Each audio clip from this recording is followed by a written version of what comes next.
What's up, foodies? Picture this, you're chilling out on a Friday night, scrolling through YouTube, and boom, these two chefs pop up my feed, Will and Jack, from a restaurant called Fallow, and they were elevating a McMuffin to gourmet levels. Watching their video, they got me curious, so I dug deeper and found a killer recipe for Brussels sprouts that they made. Yeah, you heard me right, it made me actually want to eat Brussels sprouts. So I whipped up my own take on their version and threw it up on YouTube.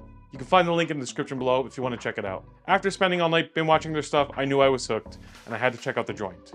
On my next trip to Europe, I squeezed in a 24-hour layover in London just for that. Heads up, this place is hot and I had to book months ahead to snag a table. So before we go any further, I just want to let you guys know I am not sponsored by Fallow. They didn't pay me to go over to London and try out the restaurant. I made a trip after watching their YouTube videos and I needed to try them out. So everything here is from my own words and didn't pay for anything, didn't get any comped meals. This is me just telling you how I feel about the restaurant. And so let's get into it. So after making it to Fallow, I was pretty excited from what I've seen online. They're all about keeping it green without making a big deal out of it. Now their open kitchen setup is amazing and you feel like you're right in the mix watching chefs do their thing. From what I've seen online, these guys take the whole farm to table game to another level. And let me tell you, they didn't disappoint. Now they have something special on the menu you don't normally see at restaurants. It's a cod's head with a sriracha butter sauce. I know it sounds a bit different, a little bit weird, but hear me out. This is a different dish that, you know, most people probably won't order, but I highly recommend it if you are there. Imagine this, a cod's head, flame seared till it's perfectly charred on the outside, and then drenched in a spicy buttery sauce that they make in-house. Now I'm from Newfoundland, so cod is king and we see cod all the time. You know, I've eaten the cod tongue, the cheeks, but I've never had an experience like this where I hate the whole head on a plate. We kind of kept it more, more traditional. This was definitely a nod to, making sure you eat every part of that codfish with a little bit of a twist.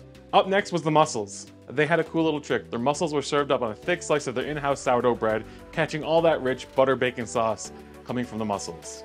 It was just straight up deliciousness. And watching them cook the mussels, that's an amazing sight to see. They set the mussels on fire for that nice smoky taste that it gives off. Watching them prepare our food was like a little show. It made the food taste even better, if that's even possible. And I also ordered a side of roasted potatoes. These weren't your soggy afterthought kind of a side dish that most restaurants just throw on a plate to fill you up. They were crispy on the outside, soft on the inside, seasoned perfectly. It was like they knew exactly how to hit the spot when they were making these potatoes. The meal we had to follow wasn't just eating, it was an experience. The open kitchen vibe, the chefs putting on their culinary show right before our eyes, it all added up to feeling like you were part of something special. It made me want to grab my chef jacket and my apron and jump on the line with them. And if they had to ask, I probably would have. It's clear that Fallow is not just about whipping up an amazing meal. Fallow breathes the philosophy of nose to tail eating and sustainability, infusing every bite with a sense of care and thoughtfulness. Like the cod's head, or turning leftover veg scraps into a killer kimchi, that's impressive. It's this kind of approach that shifts your perspective on dining, making you appreciate your food on your plate even more. I hope you enjoyed this video as we took you down the rabbit hole of a YouTube experience that brought me to an amazing restaurant in London. From the first bite of that cod's head to the last scrap of sourdough-soaked mussel glory. It was amazing, and thank you for watching, and until next time, Food-DEE out.